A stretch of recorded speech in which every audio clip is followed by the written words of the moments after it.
할렐루야. 우리 양옆에 분에게 참 잘 오셨습니다. 반갑습니다. 인사하시겠습니다. 할렐루야. 오늘 함께 보실 말씀은 신약성경 사도행전 13장 1절부터 5절까지의 말씀입니다. 우리 주보 안에 보시면 하늘색 순서지가 있는데요, 하늘색 순서지 참고하시면 되겠습니다. 우리 한 목소리로 함께 사도행전 13장 1절부터 5절까지 말씀을 함께 읽도록 하겠습니다. 같이 읽겠습니다. 시작. 안디옥 교회에 선지자들과 교사들이 있으니 곧 바나바와 니게르라 하는 시므온과 구르네 사람 루기오와 분봉왕 헤롯의 젖동생 마나엔과 미 사울이라. 주를 섬겨 금식할 때에 성령이 가라사대 내가 불러 시키는 일을 위하여 바나바와 사울을 따로 세우라 하시니, 이에 금식하여 기도하고 두 사람에게 안수하여 보내니라. 두 사람이 성령의 보내심을 받아 실루기아에 내려가 거기서 배 타고 구브로에 가서 살라미에 이르러 하나님의 말씀을 유대인의 여러 회당에 전할세 요한을 수종자로 두었더라. 아멘. 할렐루야. 오늘 저는 영적 부흥의 주역이 되는 교회라는 제목으로 말씀을 나누어 보고자 합니다. 시간이 참 빨리 가는 것 같습니다.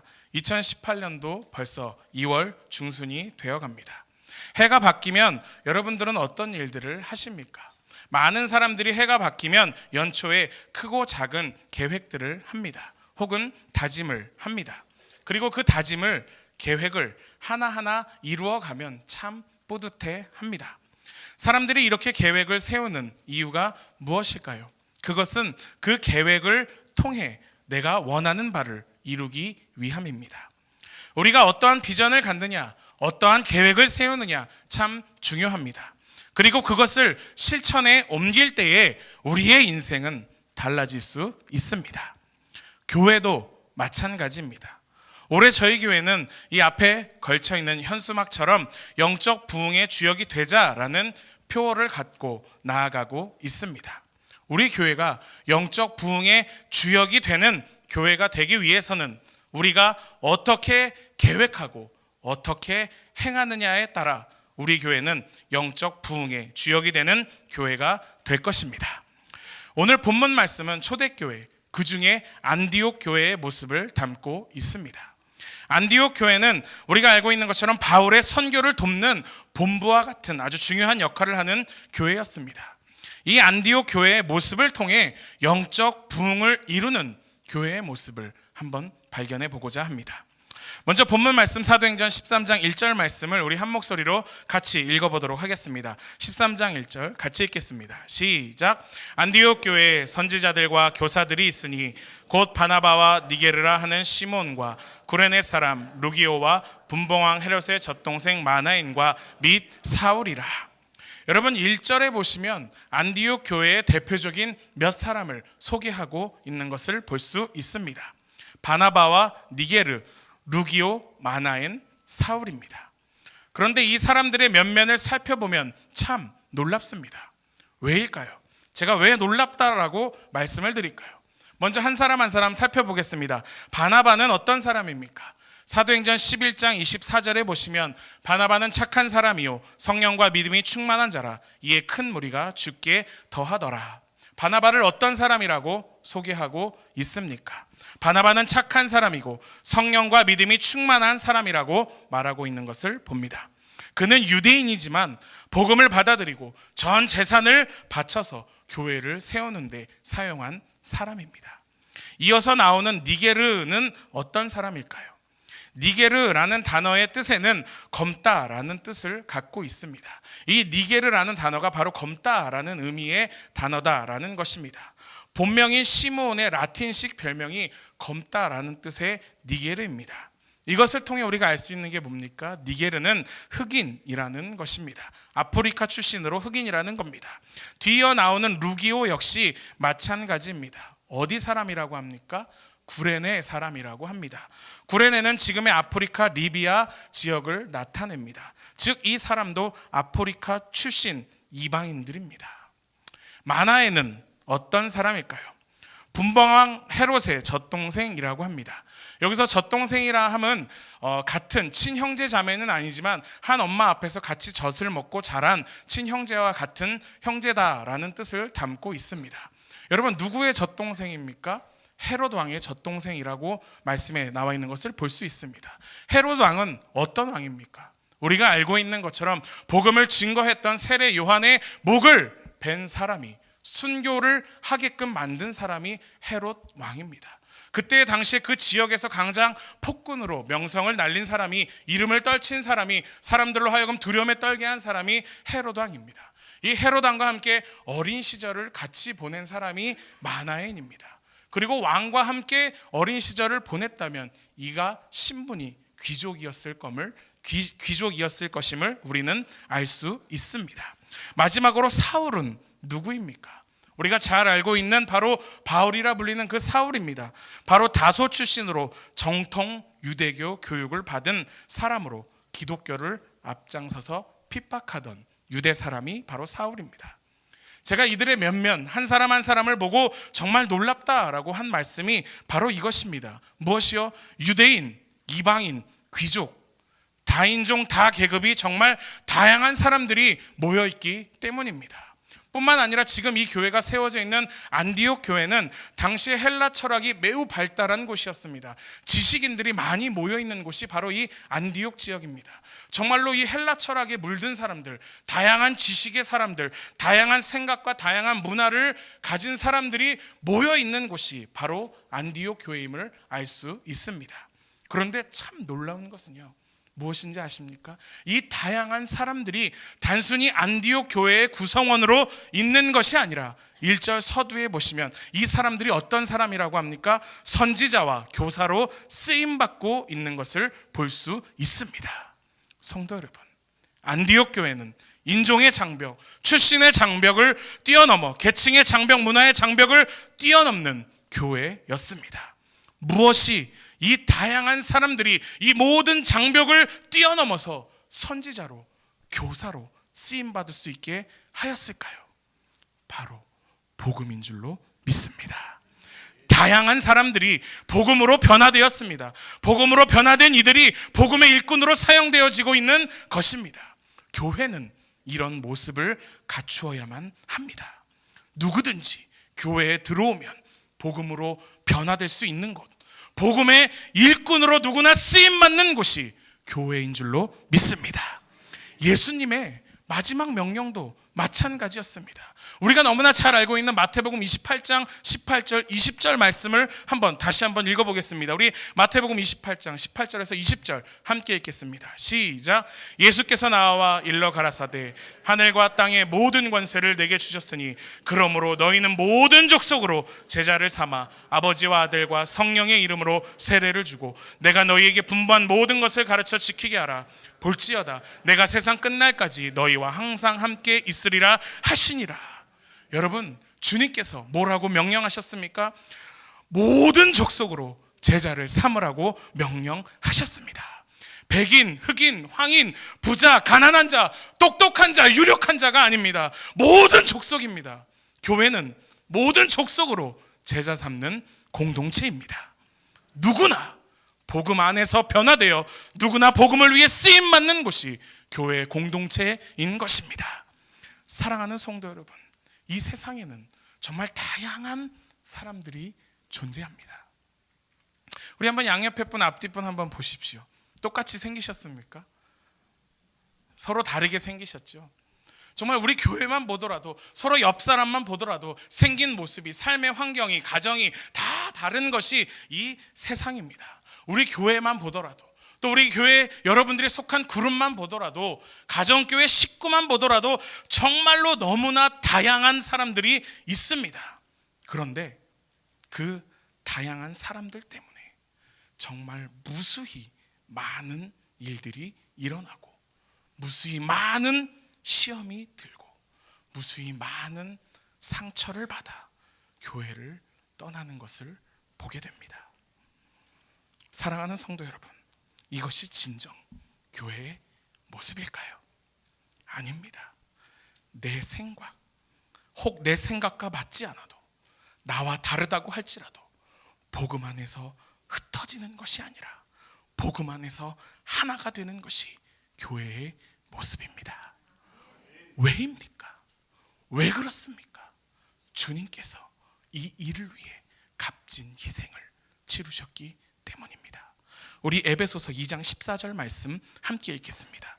같이 읽겠습니다. 시작.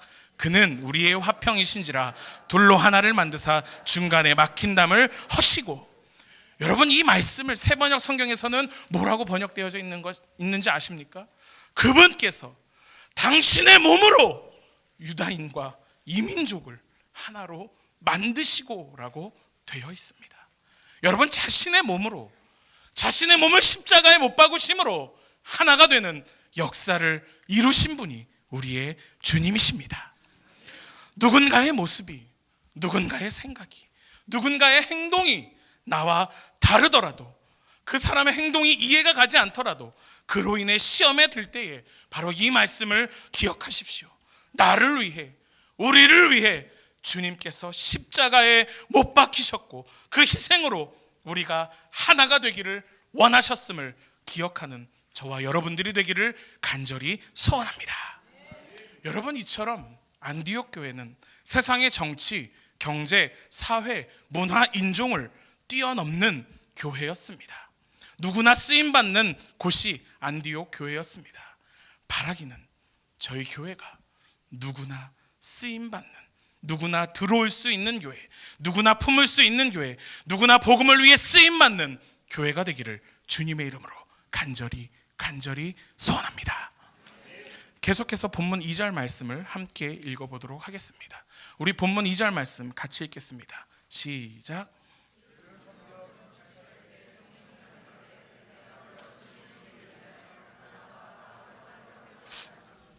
아멘. 여러분, 이 말씀이 뭐라고 시작을 하고 있습니까? 주를 섬겨라는 말씀으로 시작하고 있는 것을 볼 수 있습니다. 여러분, 섬겨라는 단어는 무슨 의미입니까? 무엇인가 내가 어떠한 일을 한 수고를 뜻하는 것입니다. 하지만 본문 말씀에 나와 있는 이 섬겨는 조금 다른 의미를 갖고 있습니다. 이 의미를 알기 위해서는 우리가 원문을 좀 찾아봐야 합니다. 죄송합니다. 제가 원문을 살펴봤더니요, 이 원문인 헬라어에 무슨 단어를 사용했냐면 바로 레이투르기아라는 단어를 사용한 것을 제가 볼 수 있었습니다. 근데 이 헬라어 레이투르기아라는 단어가 뜻하는 것은 바로 예배하다라는 의미를 담고 있었습니다. 여러분, 즉 주를 섬겼다라는 말씀은 주님을 예배했다라는 의미인 것입니다. 2절을 보십시오. 주를 섬겨 금식할 때에. 안디옥 교인들이 예배를 위해 금식했다는 말입니다. 안디옥 교인들은 왜 금식하면서 예배를 드렸을까요? 바로 그것이, 이 모습이 이들이 예배를 대하는 자세였습니다. 하나님을 예배할 때에 온전히 최선을 다해 예배에 집중하기 위해서 금식하면서 예배를 드린 것입니다. 예배를 드리는 것이 얼마나 귀중하고 소중했으면 이렇게 예배를 드렸겠습니까? 다른 어떤 것보다 예배를 귀하게 여긴 것입니다. 구원받은 하나님의 사람이라면 예배를 생명처럼 귀하게 여겨야만 됩니다. 왜요? 우리 로마서 12장 1절 말씀 같이 읽겠습니다. 시작. 그러므로 형제들아, 내가 하나님의 모든 자비하심으로 너희를 권하노니 너희의 몸을 하나님이 기뻐하시는 거룩한 산제사로 드리라. 이는 너희의 드릴 영적 예배니라. 아멘. 여러분, 우리의 몸을 거룩한 산제사로 드려야 하는 것이 바로 예배입니다. 그것이 하나님의 뜻입니다. 안디옥 교회 성도들은 예수 그리스도를 믿은 지 얼마 되지 않은 사람들이었습니다. 그러나 그들은 그 예배가 너무나 소중한 것을 잘 알았기 때문에, 그렇기 때문에 금식하면서 예배를 사모하는 마음으로 드리는 것을 볼 수 있습니다. 이 땅의 많은 교회들이, 이 땅의 많은 교인들이 금식을 합니다. 그러나 자신의 소원을 이루기 위해서, 소원 성취를 하기 위해서 금식하는 사람들은 많습니다. 하지만 예배를 위해서, 오직 이 예배를 위해서 금식하며 기도하는 사람은 많지 않은 것이 현실입니다. 여러분, 예배가 무너지면 다 무너집니다. 가정도, 사업장도, 건강도, 재물도 다 무너집니다. 어떻게 알 수 있습니까? 말씀이 그것을 가르치고 있습니다. 엘리의 가정을 보십시오. 우리 사무엘상 2장 17절 말씀해 보시면 이 소년들의 죄가 여호와 앞에 심히 크면 그들이 여호와의 제사를 멸시함이었더라. 이 소년들은 엘리 제사장의 자녀들입니다. 제사장의 자녀들입니다. 그 자녀들이 여호와의 제사를 멸시했다라고 합니다. 즉 예배를 소중히 여기지 않은 것입니다. 자녀들을 통해 예배가 무너졌습니다. 그러자 어떤 일이 벌어졌습니까? 하나님의 진노가 그 가정 가운데 임하고 제사장 가문이었지만 다시는 주님의 일 가운데 쓰임받지 못하고 그 가문이 멸망당하는 것을 말씀은 증거하고 있습니다. 예배가 무너질 때에 하나님이 침묵하시고 모든 것이 무너진 것을 우리는 말씀을 통해 발견할 수 있습니다. 성도 여러분, 저희 교회는 세계 선교를 하는 교회입니다. 다른 어떤 것보다 가장 먼저 전도에 힘쓰고 애쓰는 교회입니다. 이 전도를 위해서, 영혼을 구원하는 전도를 위해서, 세계 선교를 위해서 우리가 집중해야 할 것, 바로 예배인 줄로 믿습니다. 예배가 바로 설 때에 우리를 통해 이 일들이 이루어지는 것입니다. 안디옥 교회는 금식하며 간절히 예배를 드릴 때에 선교의 전진기지로 사용되어질 수 있었습니다. 우리 교회의 예배가 살아날 때에, 우리가 목숨 걸고 예배드릴 때에 우리 교회는 세계 선교의 주역으로 쓰임받는 교회가 될 것을 믿습니다. 일주일에 한 번 드리는 이 주일 예배 정말 최선을 다하십시오. 흩어져서 드리는 그 가정교회의 예배에 최선을 다하십시오. 그리할 때에 내가 살아나고 우리의 가정이 살아나고 우리 교회가 살아나게 될 것입니다. 그런데 여러분, 더 중요한 이유가 있습니다. 이렇게 예배를 간절히 사모하면서 드려야만 하는 더 중요한 이유가 있다는 것입니다. 우리 2절 말씀 다시 한번 읽어보도록 하겠습니다. 우리 사도행전 13장 2절 같이 읽겠습니다. 시작. 주를 섬겨 금식할 때에 성령이 가라사대 내가 불러시키는 일을 위하여 바나바와 사울을 따로 세우라 하시니. 여러분, 주를 섬겨 금식할 때에, 즉 금식하면서 간절히 예배를 드릴 때에 성령님이 가라사대, 성령님의 말씀이 임한 것입니다. 여러분, 예배가 무엇입니까? 여러분, 예배가 무엇입니까? 예배는 형식이 아닙니다. 예배는 하나님을 만나는 것입니다. 성령의 음성을 듣는 것이 예배입니다. 우리는 예배를 통해서 성령님의 음성을 들을 수 있어야만 합니다. 아직은 너무나 부족한 이 어린 목사의 입술이지만 제가 선포하는 이 말씀이 하나님의 말씀으로 성령님의 음성으로 들리기를 소원합니다. 우리가 예배를 정말 소중히 여길 때에 그러한 역사가 나타나는 것입니다. 우리 앞에 수없이 많은 크고 작은 문제들이 있습니다. 여러분들의 삶을 한번 보십시오. 정말로 크고 작은 여러 가지 문제들이 오는 것이 우리의 삶이고 저와 여러분들이 살아가는 삶의 현장입니다. 그래야 할 때에 여러분들은 무엇을 의지하시겠습니까? 우리가 의지할 분 오직 하나님, 주님 한 분인 줄로 믿습니다. 그 주님을 만나기 위해 이 예배의 자리를 사모하십시오. 그 주님을 만나기 위해 이 예배를 다른 어떤 것보다 소중히 여기고 그 예배 가운데 나와 성령의 음성을 들을 때에 우리의 모든 문제가 해결될 줄로 믿습니다. 사랑하는 성도 여러분, 예배를 위해서, 오직 예배를 위해서 금식하는 자 되기를 원합니다. 간절히 예배를 사모함으로 드리는 저와 여러분들이 되기를 주님의 이름으로 간절히 소원합니다. 그리할 때에 성령님의 음성이 여러분들에게 임할 것입니다. 이처럼 안디옥 교회는 간절히 예배하는 교회였습니다. 그들이 간절히 예배할 때에 성령님의 음성이 들렸습니다. 그런데 그 음성은 무엇입니까? 성령님께서 간절히 기도하는 그들에게 주신 음성이 무엇입니까? 2절 후반부에 보시면 바나바와 사울을 따로 세우라는 것입니다. 즉 이 두 사람을 따로 전도자로 세워서 보내고 그들을 후원하라는 말입니다. 여러분, 이 말씀은 참 쉽지 않은 일입니다. 교회에서 누군가 일꾼을 세우는 것 결코 간단하지 않습니다. 선교사 한 가정을 파송하기 위해서 정말로 많은 기도와 많은 물질이 드는 것을 우리는 너무나 잘 알고 있습니다. 또한 선교지로 나가는 선교사님들이 얼마나 많은 기도와 얼마나 많은 훈련과 얼마나 많은 수고를 하고 나아가는지 우리는 너무나 가까운 곳에서 보고 듣고 발견할 수 있습니다. 그런데 안디옥 교회는 함께 공동체를 이룬 지 얼마 되지 않은 교회입니다.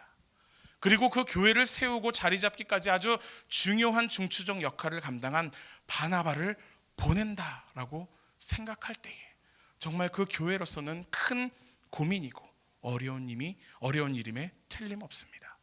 그러나 안디옥 교회는 이 일에 어떻게 반응했을까요? 우리 3절 말씀 같이 읽도록 하겠습니다. 3절 같이 읽겠습니다. 시작. 이에 금식하며 기도하고 두 사람에게 안수하여 보내니라. 아멘. 여러분, 안디옥 교회는 이 일에도 금식하며 기도했습니다. 그리고 그 일을 통해서 이것이 하나님의 뜻임을 알았습니다. 그러자 그들은 주저없이 그들을 세워 안수하고 보내는 것을 볼 수 있습니다. 이것이 참된 교회의 모습입니다. 하지만 많은 교회들이, 많은 사람들이 이 모습이 하나님의 음성에 순종하는 이것이 참된 교회의 모습이고 참된 성도의 모습인 줄 알면서 그러지 못한 것이 현실입니다. 성령님의 음성을 듣고도 움직이지 않습니다.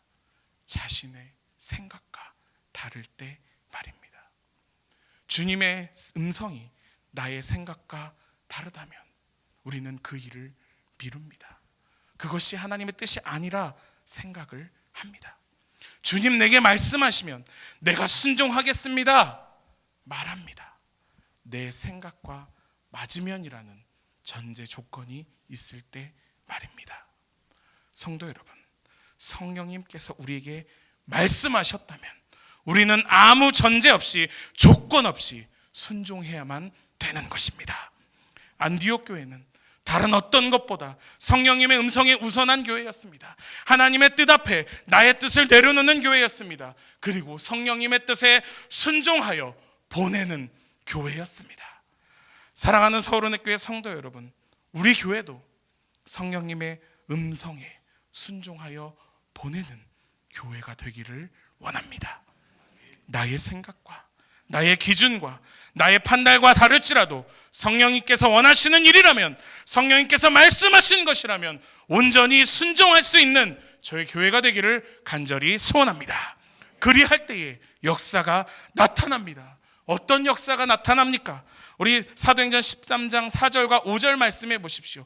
두 사람이 성령의 보내심을 받아 실루기아에 내려가 거기서 배 타고 구브로에 가서 살라미에 이르러 하나님의 말씀을 유대의 여러 회당에 전할새에 성령님의 말씀에 순종하여 보냄을 받은 이들의 선교 여정이 시작되는 것을 볼 수 있습니다. 선교는 성령님의 음성에 순종하여 시작하는 것입니다. 그런데 더 놀라운 것이 무엇인지 아십니까? 시작하시는 이가 주님이시라면 책임져 주시는 분도 주님이신 줄로 믿습니다. 우리 다 함께 마지막으로 사도행전 13장 48절 말씀을 함께 큰 소리로 읽겠습니다. 시작. 이방인들이 듣고 기뻐하며 하나님의 말씀을 찬송하며 영생을 주시기로 작정된 자는 다 믿더라. 아멘. 여러분, 성령님의 음성에 순종할 때에, 순종하여 보낼 때에, 그 일이 시작될 때에 복음의 역사가, 허다한 무리들이 주께 돌아오는 역사가, 모든 이들이 하나님을 찬양하는 역사가 이루어지는 줄로 믿습니다. 사랑하는 성도 여러분, 말씀을 정리합니다. 이 땅에 완전한 교회는 없습니다.